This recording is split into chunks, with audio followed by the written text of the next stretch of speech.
আজ থেকে আমাদের সনাতন ধর্মাবলম্বী ভাই বোনদের সর্ববৃহৎ উৎসব শারদীয় দুর্গাপূজা শুরু হচ্ছে। আমরা গতকালকে ঢাকা বিশ্ববিদ্যালয়ের জগন্নাথ হলে গিয়েছিলাম এবং পূজা বাস্তবায়ন কমিটির সাথে বসেছি। এর আগেও ক্যাম্পাসের পূজা বাস্তবায়ন করার জন্য আশেপাশে যে মন্দিরগুলো আছে পূজা বাস্তবায়ন কমিটির সাথে আমরা বসেছি এবং তাদের কনসার্নগুলো, তাদের পরামর্শগুলো আমরা শুনেছি।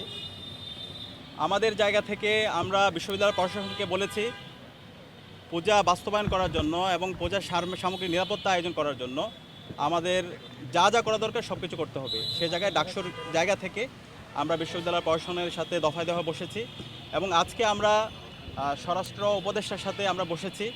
আমরা আমাদের কাছে যে পরামর্শগুলো স্টেক হোল্ডাররা দিয়েছে আমরা সেই পরামর্শগুলো আমরা পৌঁছে দিয়েছি।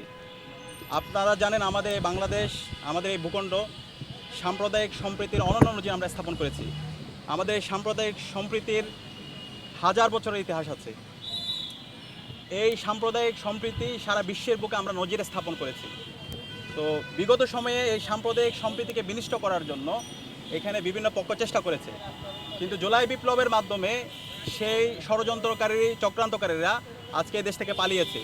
আজকে দেশের সকল ধর্মের সকল মতের মানুষরা আজাদি পেয়েছে, তারা মত প্রকাশের স্বাধীনতা পেয়েছে এবং প্রত্যেকে তাদের ধর্মের যে চর্চাগুলো আছে সেগুলো স্বাধীনভাবে করতে পারছে।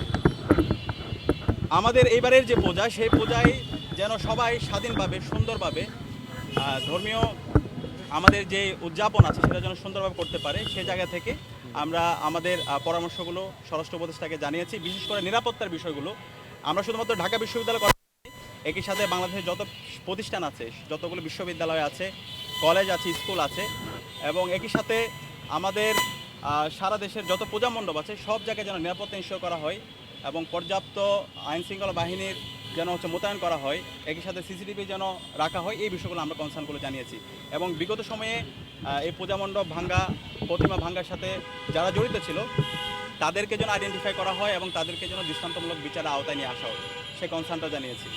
এবং স্বরাষ্ট্র উপদেষ্টা আমাদেরকে জানিয়েছেন, ওনারা ইতিমধ্যে কয়েক দফা বসেছেন, আজকে ওনাদের মিটিং আছে। ওনাদের জায়গা থেকে সর্বোচ্চ আন্তরিকতার সাথে সামগ্রিক নিরাপত্তা আরও কীভাবে শক্তিশালী করা যায় সেটা নিয়ে ওনাদের জায়গাতে সর্বোচ্চ আন্তরিকতার সাথে কাজ করবে। আর আমরা আরও কয়েকটা দাবি জানিয়েছি। আপনারা জানেন জুলাই বিপ্লব করে ঢাকা বিশ্ববিদ্যালয়ে দুটো হত্যাকাণ্ড হয়েছে, সাম্য হত্যাকাণ্ড এবং তোফাজ্জল হত্যাকাণ্ড।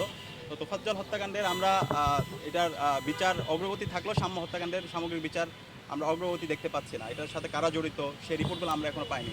আমরা বলেছি সাম্য হত্যাকাণ্ডের সাথে যারা জড়িত ছিল এটা তদন্ত রিপোর্ট দ্রুত দিতে হবে এবং এই হত্যাকাণ্ডের সাথে যারা জড়িত আছে তাদের সবাইকে দৃষ্টান্তমূলক বিচারের আওতায় নিয়ে আসতে হবে।